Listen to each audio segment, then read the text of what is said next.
Hi hello ನಮಸ್ಕಾರ. ಅಂತರಂಗ ವಿಶೇಷ ಕಾರ್ಯಕ್ರಮಕ್ಕೆ ಆತ್ಮೀಯ ಸ್ವಾಗತ. ನಾನು ರವಿಕುಮಾರ್. ಇವತ್ತು ನಮ್ಮ ಜೊತೆಗೆ ಒಬ್ಬರು ವಿಶೇಷವಾದಂತಹ ಅತಿಥಿ ಇದ್ದಾರೆ. ಅರೆ ಯಾಕಪ್ಪ ವಿಶೇಷ ಅಂತೀರಾ? ಇವರು ದೊಡ್ಡ ಮನೆ ಕುಟುಂಬದ ಕುಡಿಯಾದರೂ ಕೂಡ ಎಲ್ಲೋ ಒಂದು ಕಡೆ ಅಹಂ ಇಲ್ಲದೆ, ಅಂದರೆ ಸರ್ವೇ ಸಾಮಾನ್ಯ ವ್ಯಕ್ತಿ. ನಿಜಕ್ಕೂ ನಾವು ಜೊತೆ ಮಾತಾಡಬೇಕಂತ ತುಂಬ ಖುಷಿ ಆಗುತ್ತೆ ನನಗೆ. ಯಾಕಂದರೆ ಅಷ್ಟು ಸರಳ ವ್ಯಕ್ತಿತ್ವ. ಯಾಕಂದರೆ ಅಣ್ಣವರ ಕುಟುಂಬದಿಂದ ಬಂದಂತಹ ಪ್ರತಿಯೊಬ್ಬರೂ ನಾವು ನೋಡ್ತಾ ಬಂದಾಗ ಆ ಸರಳತೆ ಅನ್ನೋದು ಎದ್ದು ಕಾಣ್ತಾ ಇರುತ್ತೆ. ಸೊ ನಮ್ಮೆಲ್ಲರ ಪ್ರೀತಿಯ ಷಣ್ಮುಖ ಗೋವಿಂದರಾಜ್ ಅವರು ನಮ್ಮ ಜೊತೆಗಿದ್ದಾರೆ. ಬನ್ನಿ ಅವ್ರ ಜೊತೆ ಒಂದಿಷ್ಟು ಮಾತುಕತೆಯನ್ನು ಮಾಡ್ತಾ ಹೋಗೋಣ. ಸರ್, ಮೊದಲನೇದಾಗಿ ಆತ್ಮೀಯ ಸ್ವಾಗತ ನಿಮಗೆ. ನಮಸ್ತೆ sir, thank you. Beautiful introduction ಹೇಳಿದ್ರೆ ಭಾಳ ಖುಷಿ ಆಯಿತು. Thank you sir. ನಿಜ ಇಲ್ಲ, ನಾನು ಇಂಟ್ರೊಡಕ್ಷನ್ ಯಾಕೆ ಕೊಟ್ಟೆ ಅಂತಂದರೆ, ಯಾಕಂದ್ರೆ ನಿಮ್ಮ ಜೊತೆ ನಾನು ಯಾವತ್ತೂ ನಾನು ಮಾತಾಡಿದಾಗ ಬಟ್ ಯಾವುದೋ ಒಂದು ಅಹಂ ಅಂತ ಇರಲ್ಲ. ಒಬ್ಬ ವ್ಯಕ್ತಿ ಇವತ್ತಿನ ಕಾಲಘಟ್ಟದಲ್ಲಿ ಹೆಂಗಂದರೆ, ಸ್ವಲ್ಪ ಏನಾದರೂ ಸ್ವಲ್ಪ ಅವನಿಗೆ ಆದಂಥ ಒಂದು ಅಹಂ ಬಂದುಬಿಡುತ್ತೆ. ನಾನು ಸ್ವಲ್ಪ ಏನೋ ದುಡ್ಡು ಗಿಡ್ ಮಾಡಿದ್ರು, ಏನೋ ಸಮಥಿಂಗ್ ಏನೋ ಒಂದು ಆಯಿತು ಬೆಳೆದಾಗ ಅವ್ನಿಗೆ ಅಹಂ ಅನ್ನೋದು ಜಾಸ್ತಿ ಬಂದುಬಿಡುತ್ತೆ. ಬಟ್ ನೀವು ಅಣ್ಣವರ ಕುಟುಂಬದಲ್ಲಿ ಇದ್ಕೊಂಡು ಬಟ್ ಹೊರಗಡೆ ಪ್ರಪಂಚದಲ್ಲಿ ನೀವು ನೋಡಬೇಕಾದ್ರೆ, ಯಾರ ಜೊತೆ ಮಾತಾಡಬೇಕಾದ್ರೆ ನೀವು ತುಂಬ ಸರಳ ವ್ಯಕ್ತಿತ್ವ ಅನಿಸುತ್ತೆ ನಮಗೆ. ಹೆಂಗೆ ಸರ್ ಅದೆಲ್ಲ? ಸರ್, ಈಗ ನಮ್ಮ ಇಡೀ ಜೀವನನ ನಾವು ರೂಪಿಸ್ಕೊಂಡಿರೋದೇ ನಮ್ಮ ತಾತ ಅಜ್ಜಿಯವರ ಬದುಕನ್ನು ನೋಡಿ. ಅವರು ಇದ್ದಿದ್ದೇ ಹೀಗೆ. ಈಗ ಅವ್ರಿಗೆ ಬರದೇ ಇರೋದು, ಅವ್ರಿಗೆ ಅನ್ನಿಸ್ದೇ ಇರೋದು ನಮಗೆಲ್ಲ ಬರೋಕ್ಕೆ ಸಾಧ್ಯನೇ ಇಲ್ಲ ಸರ್. ಅವ್ರಿಗೆ ಬರಲೂಬಾರ್ದು, ಯಾವುದೇ ಕಾಲದಲ್ಲೂ ಬರಬಾರ್ದು. ಹಾಗಾಗಿ ಇದೊಂದು ಕಾನ್ಷಿಯಸ್ ಎಫರ್ಟ್. ಅಂದರೆ ಯಾವತ್ತೂ ಬೇರೆ ರೀತಿ ನಡ್ಕೊಳ್ಬಾರ್ದು ಅನ್ನೋದು ದಿನ ನಮಗೆ ನಾವೇ ಹೇಳ್ಕೊಳ್ಳೋ ಅಂಥ ಒಂದು ವಿಷಯ.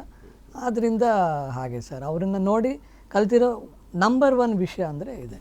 ನಿಜ ಇಲ್ಲ, ಯಾಕೆ ತುಂಬ ಮುಖ್ಯ. ಅದಕ್ಕೆ ಇವತ್ತಿನ ಇದರಲ್ಲಿ ಸರಳತೆ ಅನ್ನುವಂಥದ್ದು ತುಂಬ ಒಬ್ಬ ಮನುಷ್ಯನಿಗೆ ರೂಢಿಸ್ಕೊಳ್ಳೋದು ತುಂಬ ಕಷ್ಟದ ಕೆಲಸ ಅಂತಲೇ ಹೇಳ್ಬೋದು. ಬಟ್ ಎಲ್ಲ ಒಂದು ಕಡೆ ನಿಮ್ಗೆ ಬಂದಿರುವಂಥದ್ದು, ಯಾಕಂದ್ರೆ ಅಣ್ಣವರ ಒಂದು ಇದರಲ್ಲಿರ್ಬೋದು, ನಿಮ್ಗೆ ಇಡೀ ಒಂದು ಒಟ್ಟಾರೆ. ಯಾಕಂದ್ರೆ ಒಂದು ಕಡೆ ನೀವು, ನನಗನ್ಸಿದ ಮಟ್ಟಿಗೆ ನಿಮ್ಮ ಕುಟುಂಬ ಅನ್ನುವಂಥದ್ದು ಒಂದು ದೊಡ್ಡ ಒಂದು ಯೂನಿವರ್ಸಿಟಿ. ಈ ಕಲೆಯ ಒಂದು ದೊಡ್ಡ ಯೂನಿವರ್ಸಿಟಿ ಅಂದರೆ ತಪ್ಪಾಗಲ್ಲ ಅಂತಲೇ ಹೇಳ್ಬೋದು.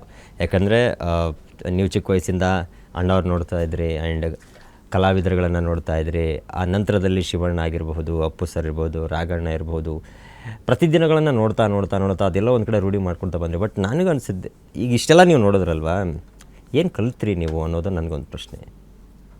ಸರ್, ನಾನು ಆಗಲೇ ಶುರು ಮಾಡ್ತಾನೆ ಹೇಳಿದೆ, ನಮ್ಮ ಇಡೀ ಜೀವನನೇ, ಇಡೀ ನಮ್ಮ ಪರ್ಸ್ನಾಲಿಟಿ, ಲೈಫು ಎಲ್ಲ ಅವ್ರುಗಳ ಒಂದು ಲೈಫ್ನ ಇನ್ಸ್ಪಿರೇಷನ್ ನಮಗೆ ಪ್ರತಿಯೊಂದು. ಅಂದರೆ ಸಿಂಪಲ್, ಬೆಳಗ್ಗೆ ಎದ್ದು ದೇವ್ರಿಗೆ ನಮಸ್ಕಾರ ಮಾಡಬೇಕು.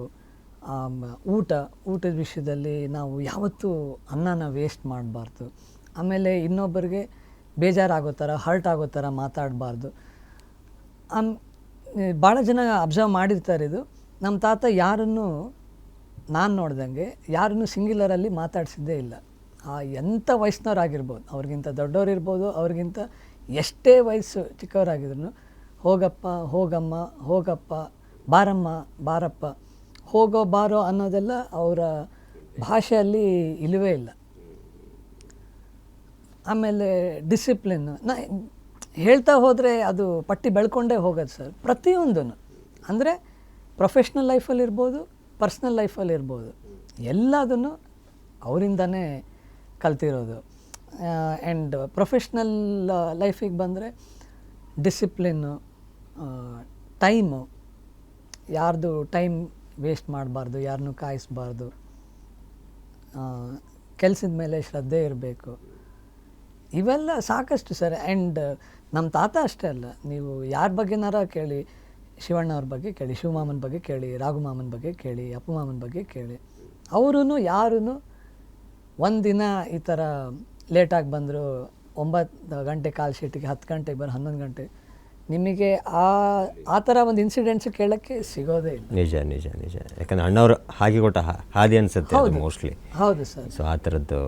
ಹಾಗಾಗಿ ನಮಗೆ ಅವ್ರನ್ನ ನೋಡಿದಾಗ, ಈಗ ಅವ್ರು ಹೇಗಿದ್ದಾರೆ ನಾವು ಹಾಗೆ ಇರಬೇಕು ಅನ್ನೋದು ನಮ್ಮ ಆಸೆ. ಎಕ್ಸಾಕ್ಟ್ ಅದು ಕಾಪಿ, ಹಾಗೇ ನಾವು ಇರಬೇಕು ಅಂತ. ಸೊ ತಕ್ಕ ಮಟ್ಟಿಗೆ ಆದಷ್ಟು ಅದನ್ನು ನಡೆಸ್ಕೊಂಡು ಹೋಗ್ತಾ ಇದ್ದೀವಿ ಸರ್.